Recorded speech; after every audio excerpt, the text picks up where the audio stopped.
Um, the the big news this week. There was a lot of news this week, but something broke this week that you mentioned to me more than a week ago, which was Triple H not being on the board for TKO Group, leading to speculation as to why that might be and what it means for the company, but more specifically for Paul going forward.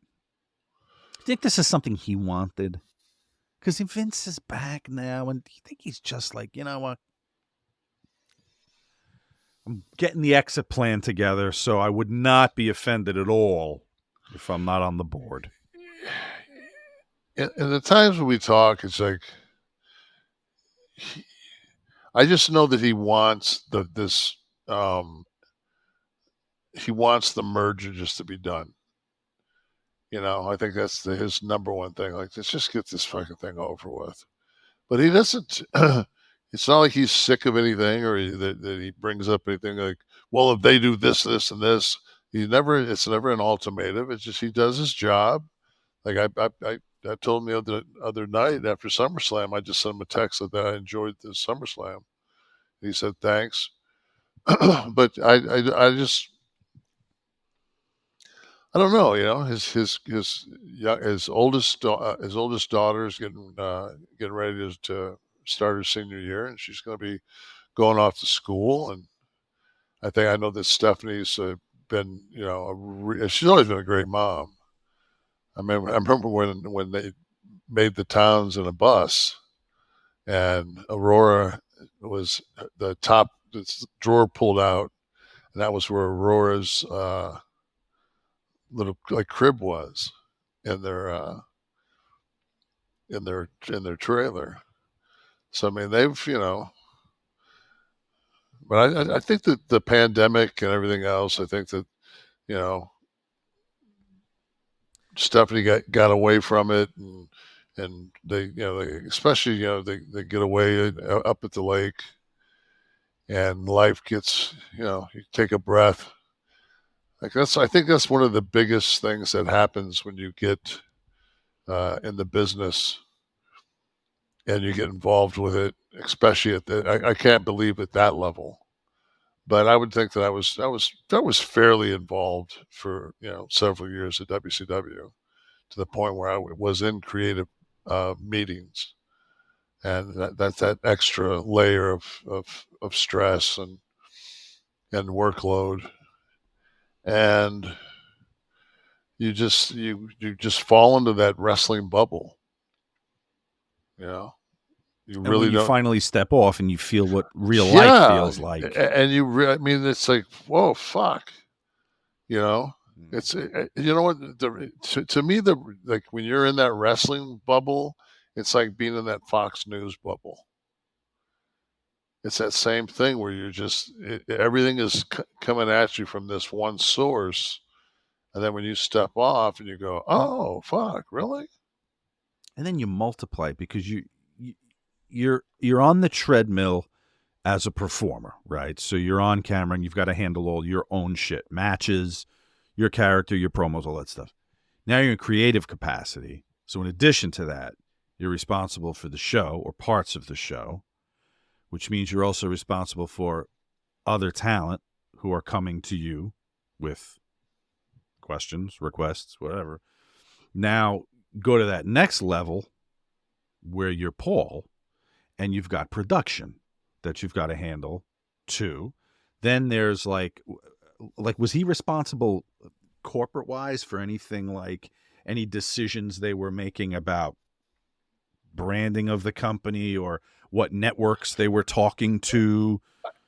I mean, I know that was kind of Steph's thing. Steph was more involved in the branding, but I think that so many times they did those things together.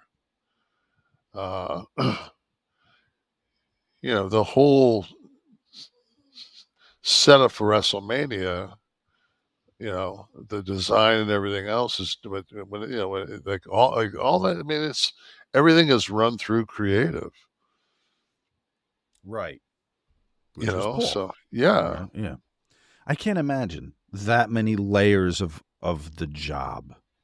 Not I can't either. putting me in the hospital. Well, I mean, he was in the hospital. Just the stress level and who fucking And needs it? and the I would thing is, fucking he has no vices. right. Which is probably a godsend. Well, I was going to say you couldn't if you were compromising your mind in any way. Could Yeah, fucking do that 6 nights a week. Good God. it's 7. There's never a day off. Yeah, yeah, sure. There's Yeah, never a day amazing. off. But so I wonder though that the timing, right? So one goes, okay. So flashback, Vince leaves, retires was the word. Paul takes over all of creative, and everything I saw, even like the cheat writers, which are they force themselves to be critical, right? So, and maybe go counter to what the popular opinion might be. Everybody that I read was supportive of everything Triple H was doing. They were putting over the product at that time, that it was getting better. The talking about the direction of the company and some talent that were underused, not used correctly, would now be given that shot. Everything was optimistic. Flowers were blooming again in the fields. Oh yeah. And then somehow, through an unlocked door, Vince returns and has his hand all over the TV shows from early on. If what we read is true, I'm not there. But based on what we read, Vince's hand is all over the shows. And now it would probably make sense if I were Paul and I get all this together and I'm marching the troops in one direction and people are being diverted, messing up what I did.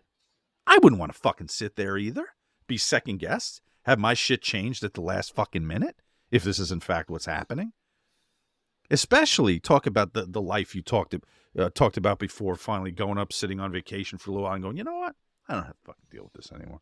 I would say take me off the fucking board. Don't even put me on. Don't even ask me. Yeah, I mean, That's just me. to me, if head of creative gets paid the same as head of creative plus being on the board, I'll take I'll take head of creative. I'll take one job instead of two yeah, for the same I don't salary. need another line on my business card. But seeing as the board is responsible for the direction of any company, someone who's the head of creative, this is a creative industry. We're not making tampons. Right. Should have a say in the direction of the entire vessel, one would think. Not when the board is not just in charge of WWE. But WWE is going to be half of their product now, probably from a revenue standpoint. I know, but I'm just saying, not every spot is a WWE spot. So you've got other people that are taking board spots that are Endeavor people. Mm-hmm. So why would you? Because that's what they do. Those people are. That's what their job is with Endeavor is to be a part of it. So why would you add something onto the hardest job, which is creative? Why would you add another fucking layer if you don't have to? I don't know. I'd want some say in where the vehicle. I just don't see fucking Paul selling it. It's like it's just. I'm sure that I haven't pried into it because it's none of my fucking business. What about Vince and him? Do you know them to always have had a good working relationship? Of course, they did father-in-law and all that, but working relationship. Yeah. Yeah. Okay. I mean, they've always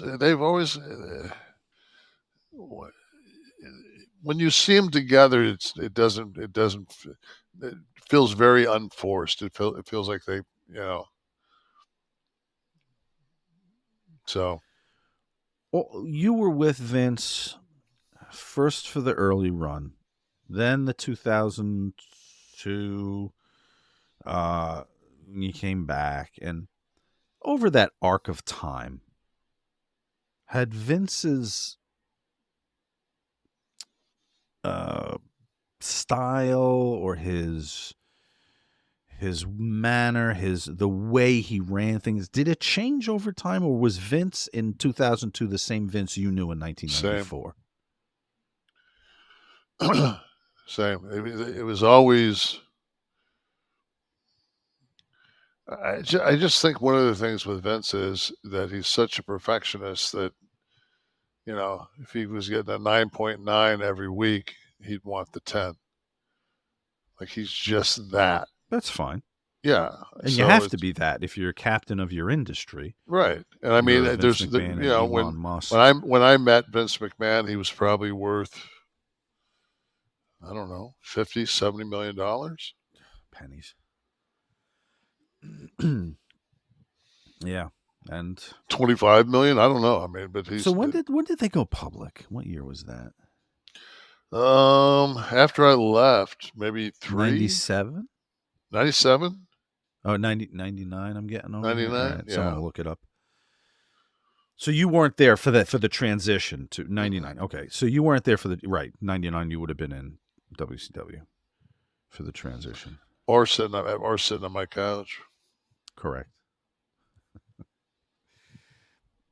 Okay, Linus Knight is our first question. He says, "Hey yo, if LA Knight was in the business in 1994, would he be cliquish?" Cliquish, I guess, meaning worthy of being in the Kliq. I don't know the dude. Like I It said, comes down to personality, right? It's mostly yeah. You're talking about 320 days on the road. Fucking, I mean, and none of this bullshit. I mean, it's 250 a night minimum driving. It's people. You got to be able to tolerate their shit 24/7.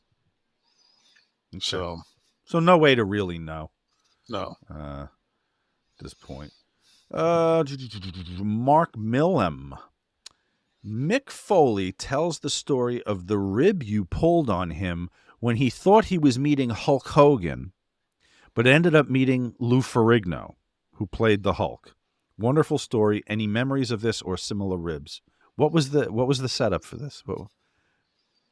Where were you when you told him he was meeting the Hulk? Is it news to you? No, I mean, Oh. I remember it. I just don't remember the specific. I'm always fucking around. Whether it's withholding a tip from a wait staff or putting $1 in its place or introducing Mick Foley to Lou Ferrigno instead of Hogan. But what was a rib that you were a part of or subjected to that you would give props to as well executed? Not a nasty one like, some of these fucking guys. I always think the psychological rib, you know, like Scott would always do this one, and you could get a lot of guys with it, but Scott would always do it. He'd talk to you for like 25, 30 minutes on the phone and then go, "Oh, fuck, did you hear what Vince said?" And then fucking hang up the phone. And then you'd be like, "Did we get cut off?" And then he would never pick up the phone. And it was just like, wow. Excellent. That's great.